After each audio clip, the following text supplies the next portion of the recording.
Episode 13 சித்தியுடன் இணைந்த சாமர்த்தியம்.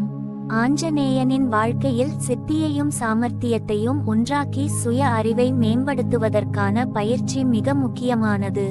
வால்மீகி ஆசிரமத்தில் தனது வேத மற்றும் தத்துவ கற்றலை முடித்த ஆஞ்சநேயன் நம் இயற்கை திறமைகளை விரிவுபடுத்த சித்தியுடன் இணைவது எவ்வளவு அவசியம் என உணர்ந்தார். சித்தி என்பது வெறும் அசாதாரண சக்தியல்ல, அது ஆழ்ந்த தியானத்தில் மனதின் எல்லைகளை கடந்து அதன் மூலம் கிடைக்கும் பூரண விழிப்புணர்ச்சியும் ஆகும். ஆஞ்சநேயனின் தாய் அஞ்சனை தேவி இக்கட்டத்தில் தனது மகனுக்கு முக்கியமான சித்தியையும் சாமர்த்தியத்தையும் இணைக்க வழிகாட்டினார். அவர் ஆஞ்சநேயனுக்கு இந்த பயிற்சி முறையின் நுணுக்கங்களை புரிய வைத்தார். சித்தி மற்றும் சாமர்த்தியம் ஒன்றுடன் ஒன்று பொருந்தும்போது மனிதர் தன் முழு ஆற்றலை புரிந்து கொள்ளக்கூடியவராக ஆவார். இதை மனதில் கொண்டு ஆஞ்சநேயன் தீவிர தியானத்தில் மூழ்கினார். தியானம் மூலமாக ஆஞ்சநேயன் தன்னுடைய மனதில் உள்ள சக்திகளை ஆராய்ந்தார். சித்தியின் ஆற்றல்களை உணர்வதற்காக பல தியான முறைகளிலும் பிராணாயாம முறைகளிலும் ஆழமாக பயிற்சி செய்தார்.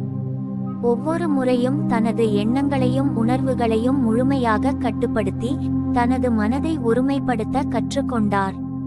தியானத்தின் போது ஒரு நேரத்தில் அஞ்சனை தேவி உருவாக்கிய தெய்வீக சக்தி உருவில் அஞ்சலி எனும் ஒரு ஒளிமயமான சக்தி தோன்றியது.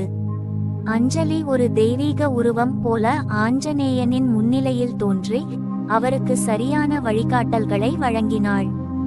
அஞ்சலியின் வழிகாட்டலின் மூலம் ஆஞ்சநேயன் தனது சித்தியை சிறப்பாக பயன்படுத்தும் திறனை மேலும் மேம்படுத்தினார். அஞ்சலி கூறிய அறிவுரைகள் மற்றும் பயிற்சிகளை ஆஞ்சநேயன் தெளிவாக கடைபிடித்தார். இதனால் அவர் தனது மனதின் எல்லைகளை கடந்த புதிய சக்திகளை அடைந்தார். இக்காலத்தில் ஆஞ்சநேயன் மந்திர ஜபம், தியானம் மற்றும் யோகாசனங்களின் மூலம் தனது உடலையும் மனதையும் மிகுந்த கட்டுப்பாட்டுடன் வைத்து கொள்ள கற்றார். ஆஞ்சநேயனின் சித்தியும் சாமர்த்தியமும் இணைந்த போது அவர் வானத்தில் பறப்பது, பாறைகளை கொண்டு வீசுவது, ஆழமான சமுத்திரத்தை தாண்டுவது போன்ற அசாதாரண திறமைகளை வளர்த்தார். சித்தியின் வழியில் நமது உடல் மற்றும் மனதின் எல்லைகளை மீறுவது எப்படி என்பதை ஆஞ்சநேயன் அனுபவத்தால் புரிந்து கொண்டார்.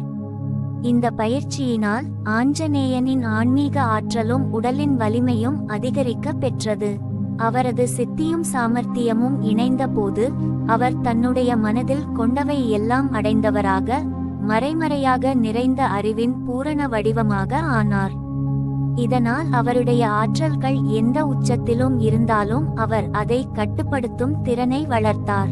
இந்த பயிற்சிகள் அவருக்கு எதிர்காலத்தில் ராமனை சந்திக்கும் பொழுதும் இராவணனை எதிர்க்கும் போது வரும் சவால்களுக்கும் மிகுந்த துணையாக அமைந்தது.